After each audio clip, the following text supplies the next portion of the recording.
Oh, it even asks me. Yeah. Nice. All right. Okay. So welcome everyone. Today we have Daniel talking to us about virtual ASICs, generalized proof of stake, mining in cryptocurrencies, and yeah, the scene is yours. Thanks. So yeah, welcome to my talk. Now, just to, if you have any questions during the talk, just unmute yourself and ask. So I think that's the simplest. So I'm Daniel. I'm working at the blockchain company Concordium. The thing I'm talking to you today is academic research, has nothing to do with that company. And this is joint work with Chaya, Claudio, and Aviv. And yeah, it's about virtual ASICs. Now, I have no idea how much you know about blockchain. That's why I have a few slides at the beginning just to kind of put the scope of this work in. So here we have kind of a cryptocurrency, and the thing I'm talking about is in the consensus layer of it. And so what do I mean by consensus here? Well, the idea of consensus is to build this ledger, right, where you have all these transactions in it. It's an ordered list of transactions for cryptocurrency. And of course, the challenge here for consensus is to achieve this ledger in this permissionless setting. That is, we want to build this blockchain, and anyone should be able to participate, but nevertheless, we'd like to have a chain and not a block tree. And so the first solution to this problem was actually proof of work. Now, here's kind of the abstraction of that type of consensus. So you have a lottery, you invest work, and if you're lucky, you win a certificate which allows you to create a block. So a bit more concrete, right? So the work here means you solve a crypto puzzle, like in Bitcoin, it's this partial hash inversion. Your winning probability is proportional to the amount of work you invest. And the idea is this solves this whole permissionless issue because we have a limited amount of work. Now, the problem of proof of work normally is a high energy cost. So at the moment, I haven't really checked it, but I'm sure it takes more energy to run Bitcoin than actually to run Switzerland. And so this is an issue. I mean, you can see here on the picture, this is a Bitcoin mining farm in Iceland. That's not so optimal. In fact, it's so crazy that people are using what is called ASICs for proof of work. So these are kind of tailored computers to solve a particular crypto puzzle. For instance, solving a hash puzzle for Bitcoin. They are faster than a conventional computer, but, and this is more important, they are more efficient than your conventional computer. So in particular in Bitcoin, if today you start up a miner on your computer, you will lose money because you're not as efficient as such an ASIC. But still, even with ASICs, we still have this problem of this energy consumption, because Bitcoin has this issue that, well, if we burn more energy, right, it doesn't get faster, we can't process more transactions. No, in fact, it stays exactly at the same speed, which is necessary for its security. And so people were asking, okay, can we do better? And then some people were like, oh yeah, here's a better proof of work, which is like, requires less energy. Others were like, oh, okay, we have proof of space, which is like similar to proof of work, but we want to have like, it requires you more memory, less computation. And then others were like, okay, let's go for proof of stake. And the idea is as follows, right? Instead of investing work, you just need to have stake in the system. And your winning probability in the lottery is now proportional to the amount of stake you have. And that makes the whole system quite efficient. So overall, you just check if you won the lottery. If yes, then you can create a block. There's nothing special here. You don't need to check 1,000 hashes to have a chance, nothing. So why don't we just go all for proof of stake then? Because, I mean, it seems that it has all the advantages compared to proof of work. Well, it turns out that proof of work actually has some interesting things which proof of stake does not have. So first of all, let's talk about the investment. Especially if we talk about proof of work with ASICs, right? if you have bought these specialized computers, you're somewhat invested in that currency. Like ideally, your ASIC works exactly for that currency and none other. And that means if that currency goes down, your whole investment is lost. So you have a strong incentive actually to play along the rules and actually try to stabilize that currency. Now in proof of stake, you know, if you talk to people, they will also say, yeah, I mean, if someone has a lot of stake in the system, right, they're invested, they will actually try to stabilize the system. But there's a problem here because stake is the thing which we use as a currency. And so there needs to be a certain amount of liquidity. And that means I can sell my stake, especially if I know that I will attack the system. I can, of course, time that quite nicely. It gets even worse, right? If we talk about the borrowing stake. Now, as I said, the cryptocurrency is a financial system, so there will be naturally some ways to borrow money, stake. So I can go to someone who has a lot of stake and tell them, you know, give me your stake, I will pay it back to you in a year with a bit more. And then I can attack the system essentially for free. If you compare that to proof of work with ASICs, their ASIC owners are actually quite reluctant to lend them because they will know, right? If I give this ASIC to someone who destroys the system with it, it becomes worthless. And so what we have here is a nothing at stake attack in proof of stake. And this is not so much an issue in proof of work, especially if we use ASICs. If you don't use ASICs, right, if you say have proof of work which you can run on your phone, or let's say you use a GPU, this is less of the case. They could still be a nothing at stake attack, right? Say we go with graphics cards, right? That actually, there you could just go to another currency which also uses graphic cards. But ASICs as such, they have this really nice property here. And so the question is, okay, can we go and take those advantages of ASICs without actually burning down Earth by using such amounts of electricity? So, and that actually led to this research project, and that's virtual ASICs, or how not to burn down the planet. So as I said, right, an ASIC is this fancy specialized computer. In terms of for us in the currency, it has the following properties. It allows you to participate in the lottery. It allows you to win the right to create blocks. It has a mining rate. For instance, for Bitcoin, this is called the hash rate. You can't use it for free. It actually costs you power to run it, which is an interesting property. And of course, important parties can buy ASICs. And so the idea what we have here is we take those properties, the nice properties of ASICs, and we port them to proof of stake, ideally shedding all the not so nice properties of ASICs. For instance, right, ASICs, as I said, they use a lot of electricity. And so that actually led to a centralization in a geographical sense. You know, you find those ASICs farms not all over the world. Instead, you find them in places where electricity is really cheap. So for instance, you find them in China, or among others in Iceland, where you have this geothermal energy. And so ideally, we can get rid of, for instance, that property there. So, okay, what's a virtual ASIC? Well, the idea is we have on-chain, on our blockchain, we have this object, which is called an ASIC. It allows you to participate in the lottery. You can buy them. Usage requires also power, but not real power, but just virtual power. And ideally, we can also incorporate things like rent and maintenance. So the rest of the talk is actually split into three parts. I will talk about how to achieve this lottery with ASICs. Then I talk about how to sell ASICs, namely I will talk about how to achieve an on-chain auction.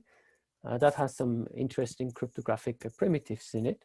And then finally, kind of the interesting part from an economics perspective is the whole design space, because it turns out that this whole ASIC stuff is not just a fixed consensus. There are a lot of knobs and switches you can turn. And so you have certain choices to make. Now, are there questions up to this point? Okay, if not, then we continue, otherwise just complain. All right, so the lottery, right? So ideally we want to have a proof of stake, but with the advantages of these ASICs. For that, we define the following properties again, right? Mining rate, we need to know. We need to know degradation. Degradation, the idea here is ASICs can grow old, so our virtual ASICs can also do that. An ASIC has a state which is either powered or unpowered, and there is some sort of ownership information. We need to know who owns an ASIC. Now, the consensus is relatively simple. Again, it's a lottery where you can query the lottery, have I won? If yes, then you can create a block, right? And of course, participating in the lottery requires you to have ASICs. Now, here's the point. I claim that you can take any proof of stake protocol and you can probably port it more or less directly to the virtual ASIC setting. So I will show you this at the example of Ouroboros Browse, which is a proof of stake protocol. So how does that work? Well, the idea of this Ouroboros Browse lottery is as follows. It's a slot lottery. So we divide time into slots. I mean, you can think of a slot as a second time frame. And so for each slot, there is this lottery, and potentially you can win the right to create a block in that slot. And so if you win, you create a block at that time. And so a bit more detailed what we need for this lottery, right? Because in proof of work, the randomness comes kind of from you trying to solve a puzzle. Here we need a special random source, and so we need what is called a VRF. For those of you who have never heard of that, this is essentially a PRF with a proof. So the idea is you can generate a key pair, and with the secret key of this key pair, you can evaluate the VRF. It gives you an output, and this is really nice, also a proof for this output. And then anyone else can take the public key and take the XY pair plus proof and check whether Y was indeed the correct output. So we can now use this VRF as a random source where you can locally check randomness and then have a public verifiable outcome of it. So just to gloss over some details here. Okay, our ASIC essentially looks like this. We have an ID. We assign it a VRF public key on chain. There is also a signature public key on chain, and there is the mining rate. Now note the mining rate as such doesn't have to be directly on chain. Instead, most likely what you will do is when the ASIC is created, you will put the initial mining rate there, right? And then you can compute the actual mining rate at a certain point in time from the degradation and also the fact whether the ASIC is powered or not. So if an ASIC is unpowered, it has no mining rate. You can't be used. So when have you won the lottery? Well, what you do is you evaluate this VRF under the slot as input, and you check if it's small enough. Now, small enough means kind of is a function of, well, okay, there's a scaling factor on the VRF output length, but then you have this phi function. This phi function takes as input your mining rate, and the idea is the bigger your mining rate, the bigger phi of it gets. And phi itself encodes this lottery difficulty. So you can actually there select how hard it is to win this lottery. And so when someone checks this locally, I mean, anyone who owns an ASIC, they will know the VRF secret key of their ASIC, so they can check this, but no one else, right? This is a DDoS protection mechanism. But if they win, what they can do is they can publish a block which contains the following proof. The proof is kind of the ID of your ASIC. You say, well, this ASIC there won. Here's the output of the VRF plus the proof.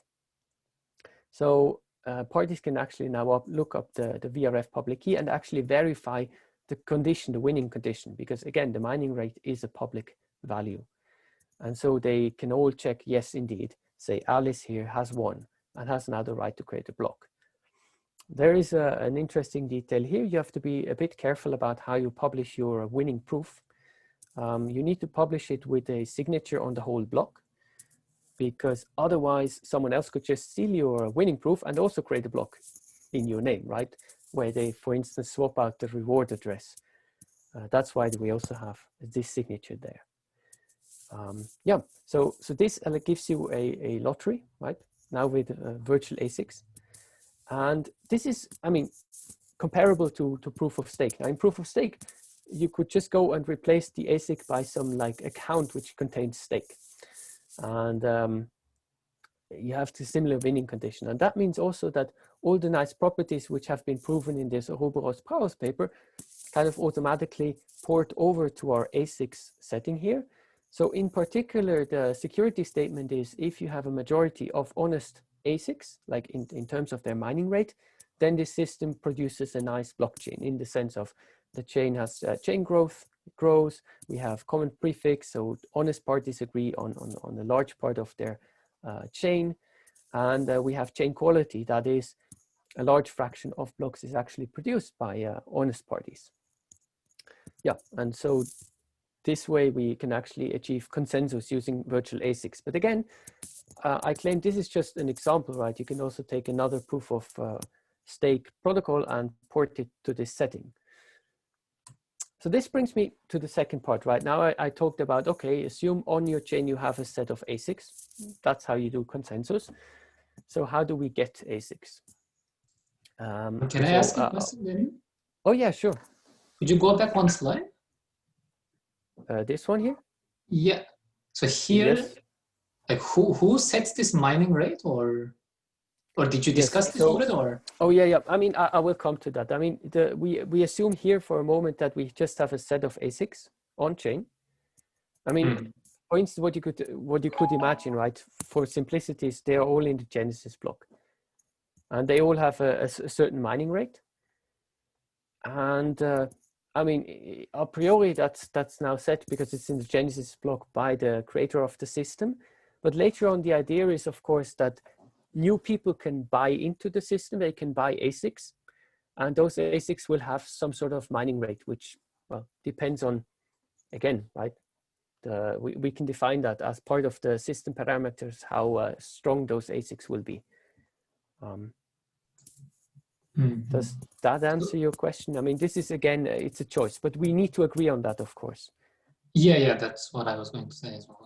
Yes, yeah, because I mean, if you just set this freely, then I would just set it to the highest value possible, so that I get elected.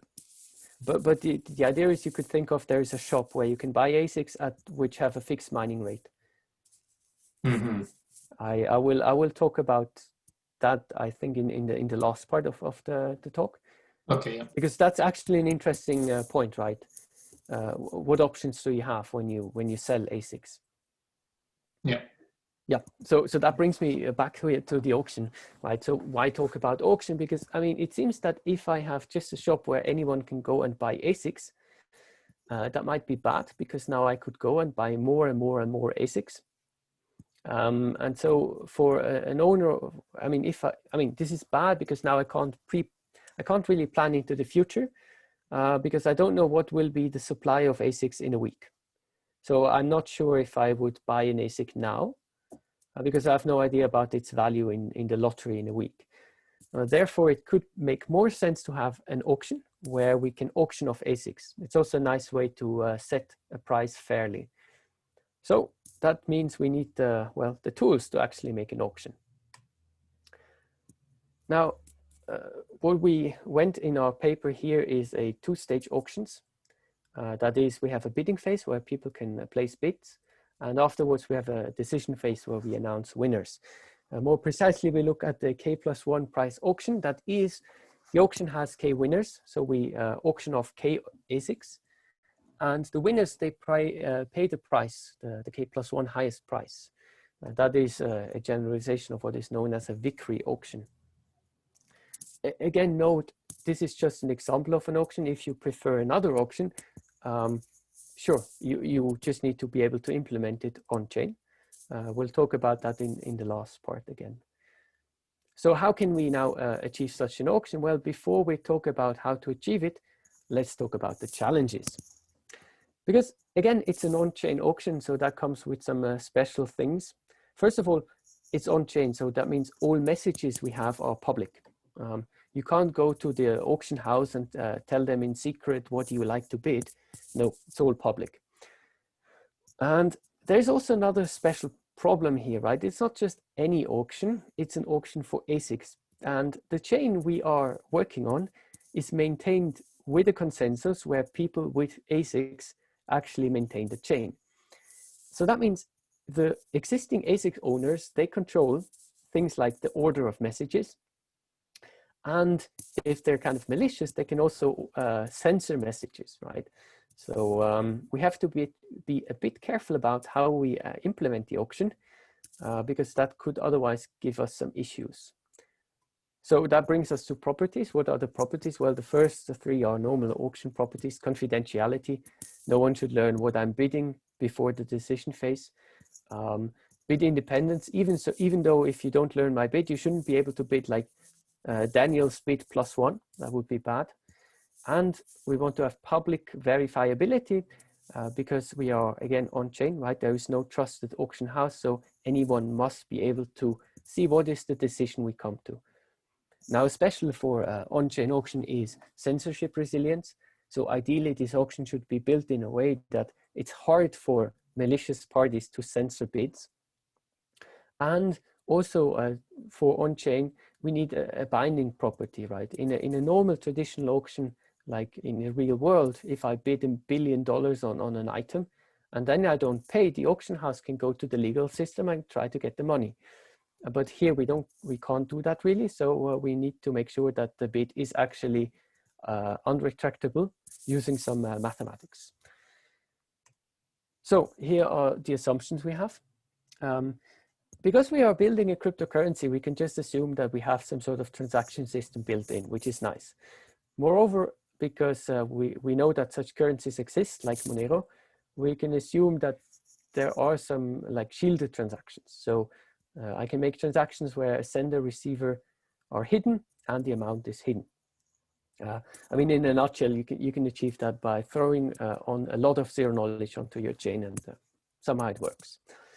Also, what I assume is that there is a small fraction of what I call honest ASICS owners. The thing I assume about those is that they do not censor messages. I will talk about this assumption a bit more later on when we see how the auction works.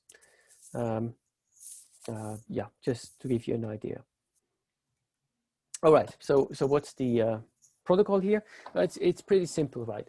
So we have a bidding phase where you first make a shielded transaction for your bid to an escrow address. That makes the auction binding. And because the transaction is shielded, it won't be censored, right? Because if you want to prevent such a transaction from happening, you have to essentially stop all the transaction in the system, and that makes the system worthless as a cryptocurrency. So no one will do that. But then what we do is the actual bidding is done on a what we call all or nothing broadcast channel. So you input your bids there, and that channel announces the bids later on. And so as soon as our broadcast channel has announced all the bids, we can make a decision because it's a broadcast channel, it's kind of public. So we can decide who are the first, well, the first valid bids are winners. And then is of course a small detail here is that it's a K+1 price auction. So that means even if you win, you don't pay your bid as an amount for the new ASIC. No, you pay less. And if you lost, you also want to get your money back from the escrow. But because we have this public broadcast channel, right? Your bid will be public. You can have information on your escrow payment in that bid. And so that information allows you now to get back your money. Yeah, so what is this all or nothing broadcast channel? Well, this is kind of the heart of our auction system. And so it has the following functionality. It has three phases. We have an input phase where any party can add a message into the broadcast channel. And the important part is during the input phase, no one can actually go and have a look at those messages. So they're secret for that phase. Then there is a delay phase. This delay phase is just to make sure that input and output phase do not overlap. And then in the output phase, we allow the adversary to choose.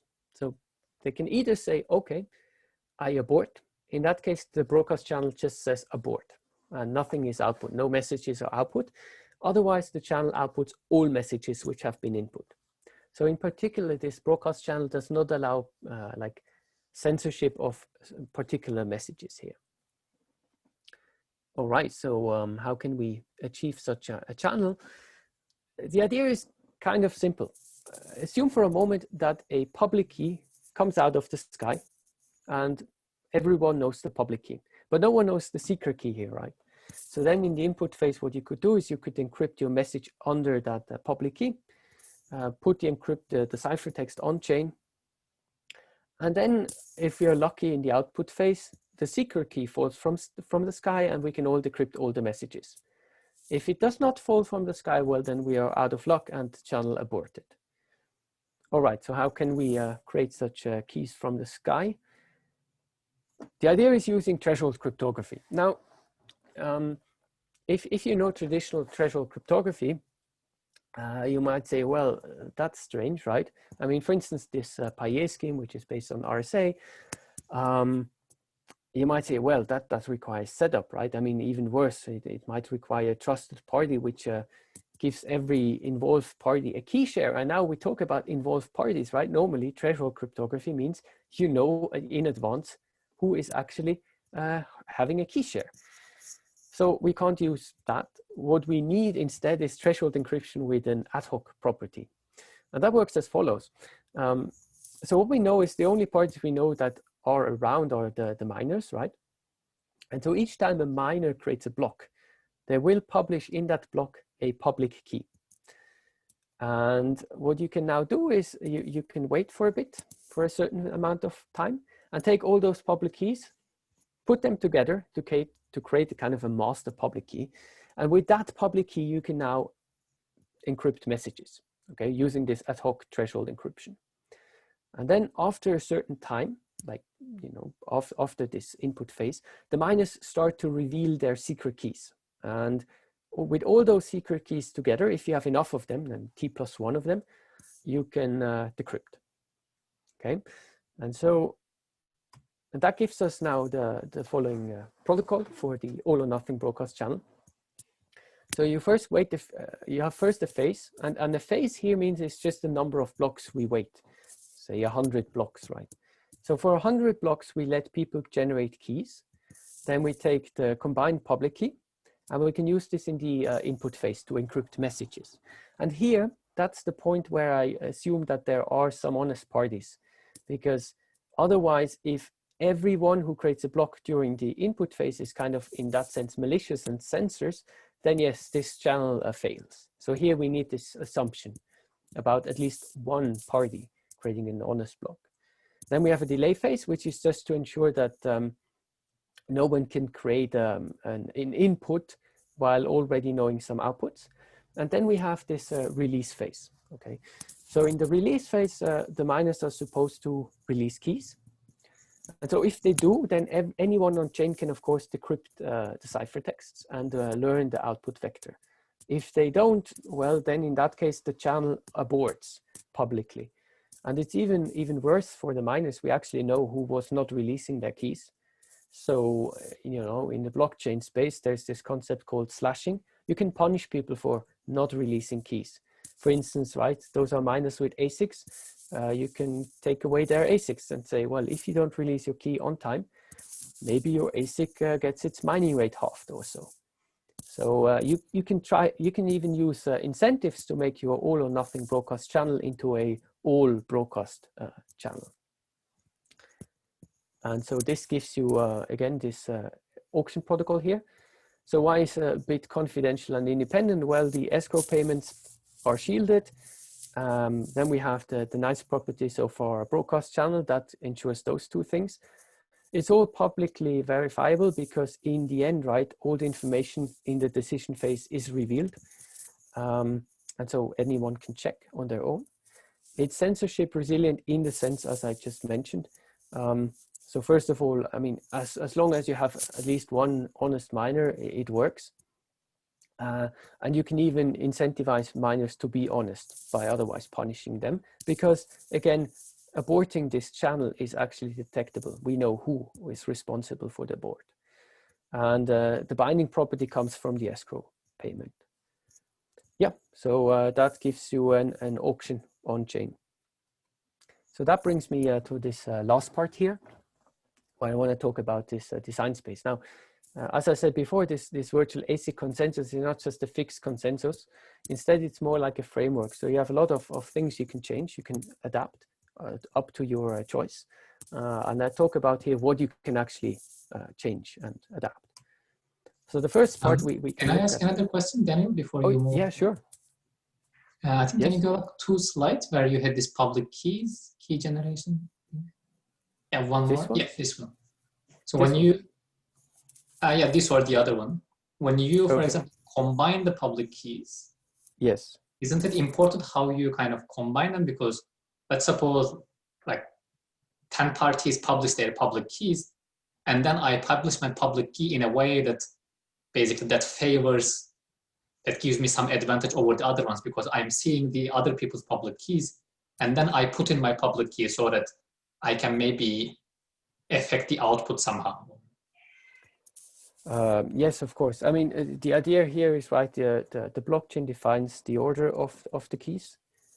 So if the order matters, if it's not just a set of public keys which you combine, then that order is the order you use.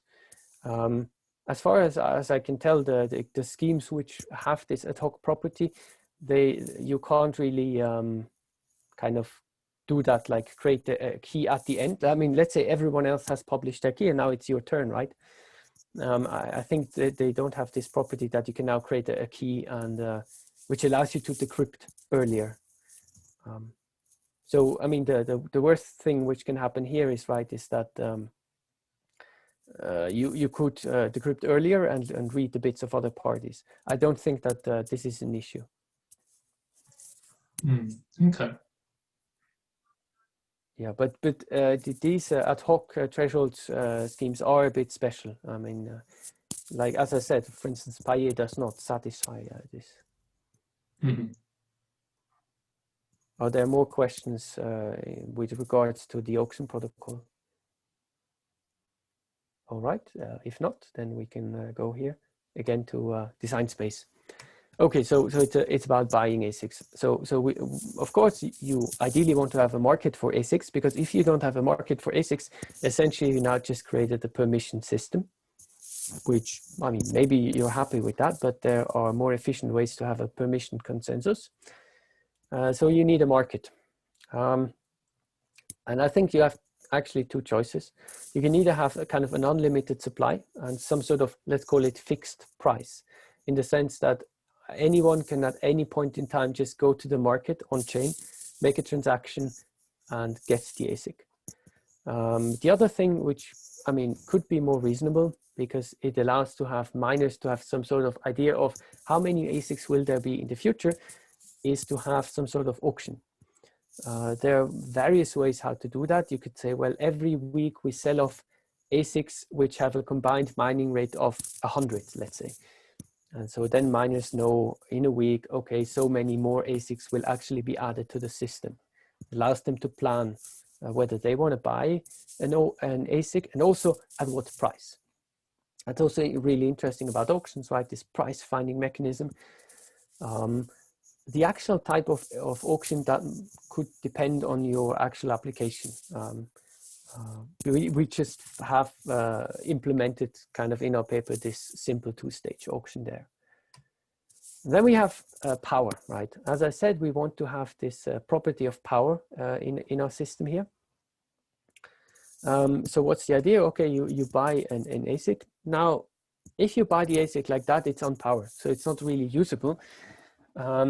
And so in order to use it, you need to buy power. Now, here's the thing, right? Ideally, in real world, if you have an ASIC, you can turn it off and turn it on in an instant. And so for our consensus, that would mean you could buy power selectively for each slot. But this is kind of a nuisance, because if you can buy power kind of really close to your slot, then because we use this VRF lottery, you can actually look a bit into the future.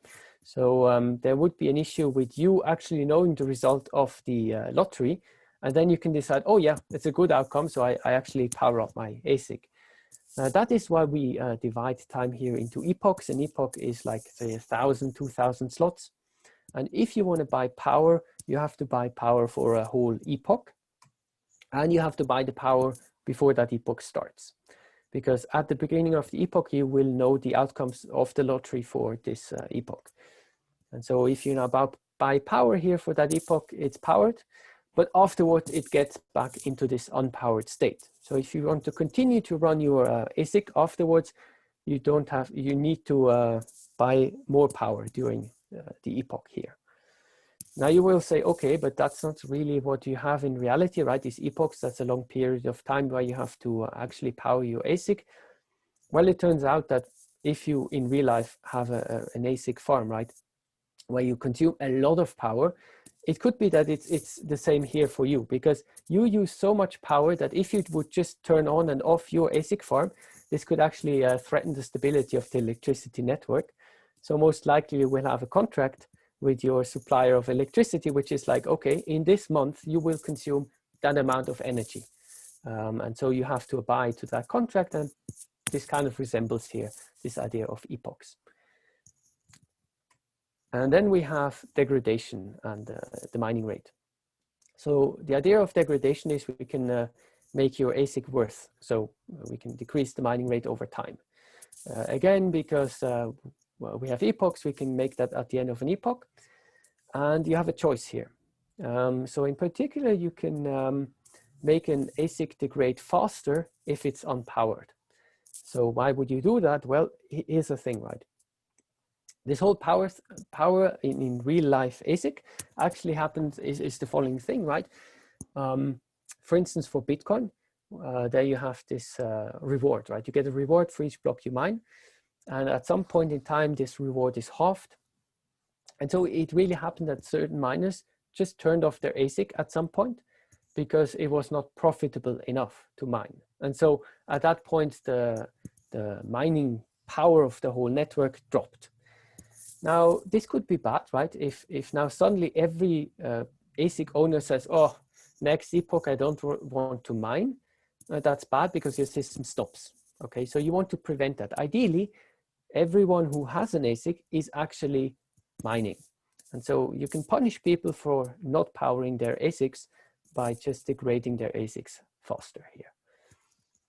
And so overall, I would say you have here these 3 choices to make. You need to define, okay, what's the supply and cost of ASICs? You have to go and talk about what's the power supply and how much does power cost, and how do you degrade ASICs? Now, interestingly enough, we have seen some of those choices already. For instance, proof of stake is just a special case here, right? So in proof of stake, ASIC, that's essentially the stake, so it can be bought, just like a coin. And power is for free. So if you have your coin, you can use it at any point in time, okay? And degradation is optional because degradation, or just the supply of ASICs, that defines your inflation. For instance, if you have a capped supply, right, that's more like Bitcoin. So you have more the deflation. But if you want, right, maybe your economist in your project says, well, that's a good idea. You want to have a constant inflation as you have in real life. So in that case, what you could make, you could either have degradation on existing ASICs, or you could just flood the market with more and more ASICs over time. There's also another extreme case in this design space. This is what is known as proof of burn.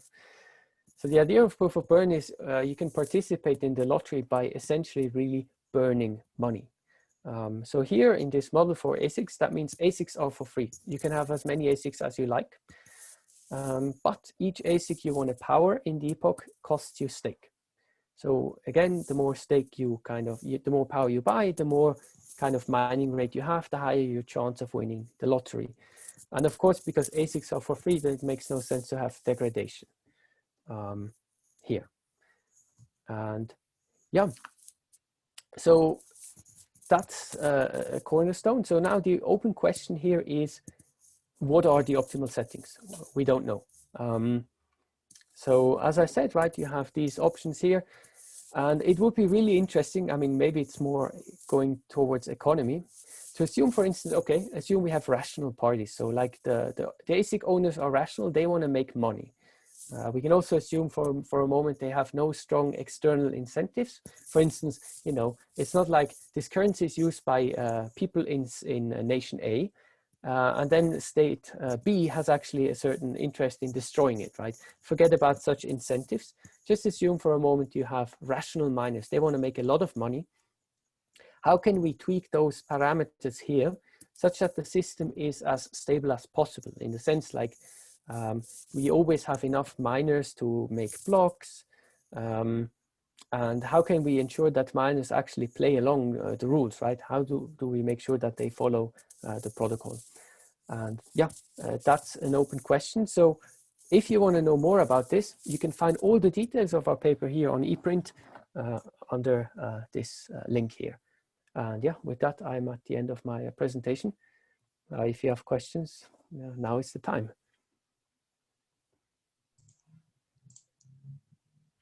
Thank you very much, Daniel. Do we have any questions, anyone?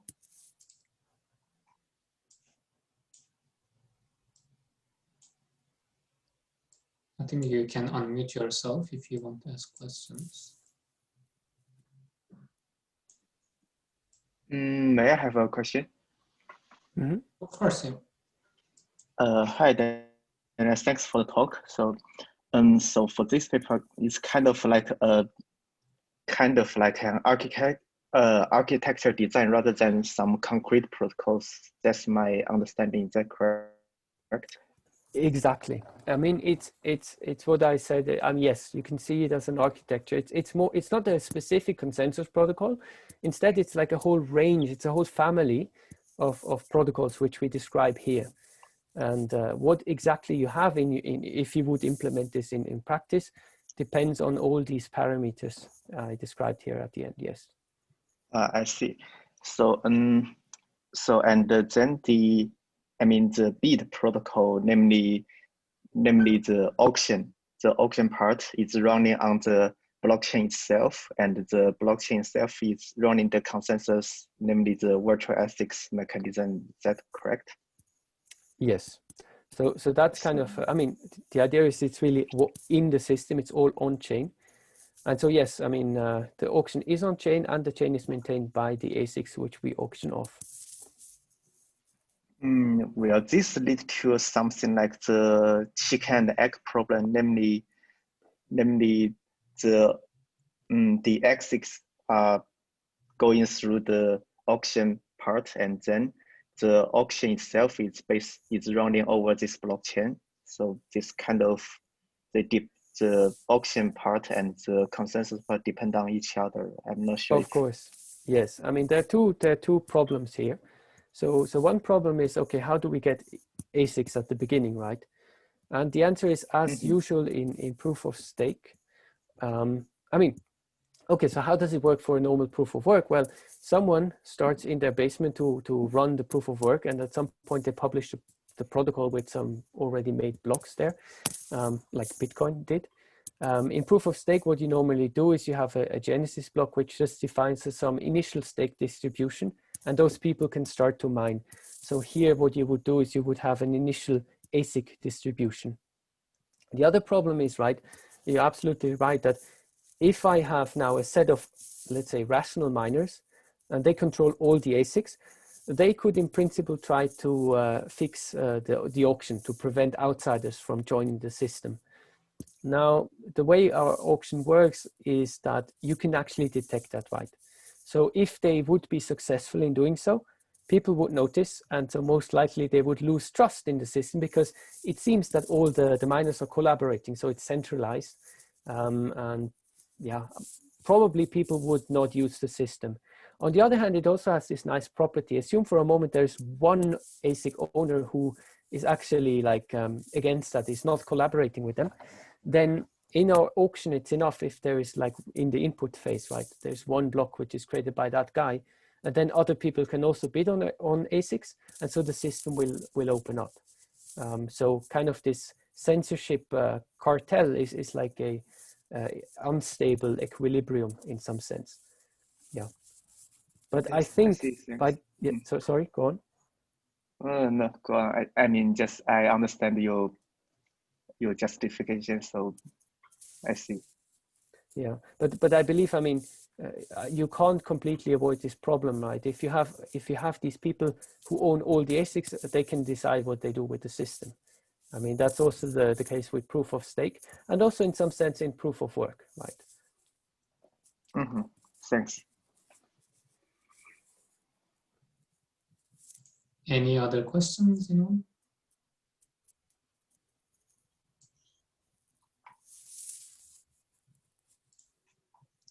Yeah, I actually have a question, but I don't know if it would be too detailed. If you go back to previous slide, for example, when you talked about like proof of burn and proof of stake, how they fit into these parameters. Mm-hmm. Like how would proof of work fit into this, or does it fit into this, or? Yes. So for proof of work, right? I mean, you could really now go and define here an ASIC market.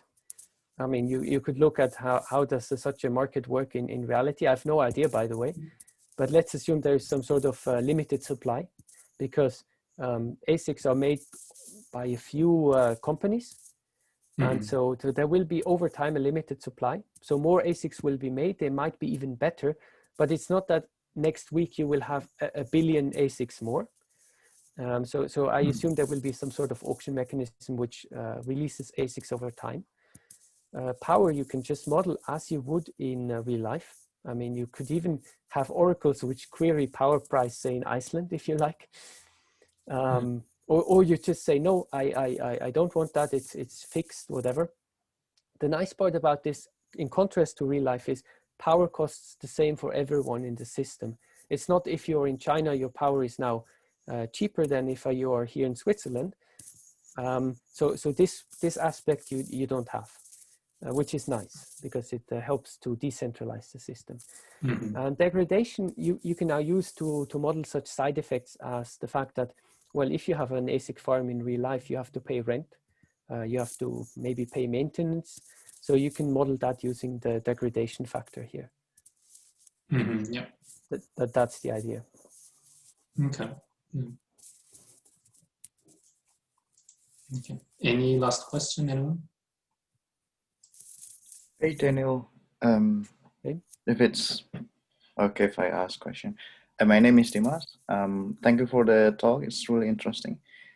My question is, how would you envision this scenario to be implemented? I mean, in what kind of blockchain would you prefer this scenario to be implemented? For example, you mentioned the ASIC, which I believe is quite complicated. I was thinking if that is some kind of smart contract, and then in the beginning of your talk, you also mentioned about some privacy preserving transaction that you use for the what is it? The auction. The auction, yes. So how would you envision this system to be? Yeah. Okay, so you mean kind of what type of blockchain would this be if you implement this, right? Yeah, exactly. So first of all, right, I think most likely what could happen is you have an existing proof of stake protocol, and there really the main issue I see is that your scarce resource for the lottery is the stake, right?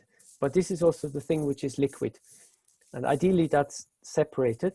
So I envision most likely if you would implement that, you would start from that and then transition into such a virtual ASIC chain, in the sense of you essentially create a mining token, right? These ASICs, you can also see them as a mining token and add that. And so I assume that, I mean, that your chain already has shielded transactions. I think many of the more recent chains actually have some sort of mechanism in that sense, because people realize privacy is a nice thing to have. For instance, right on Bitcoin, essentially you can track all the transactions. There are companies specialized in that, so it's completely open. So I think that's natural to have. Of course, I think the greatest challenge here is to find the right choice of parameters. And that's probably, I mean, open research, like, can you analyze a whole blockchain system in this, say, rational adversary model?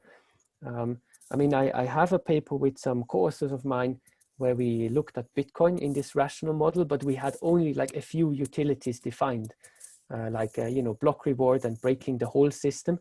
But overall, in reality, there are a lot of utilities you can have, right?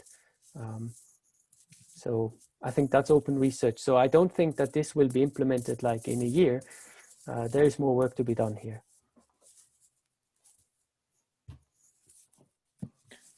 Thank you. Thank you very much. Okay. If there are no other questions, I think we can stop here. Thank you very much, Daniel, for your time. Yeah, no problem. It was nice. It's sad that I was not able to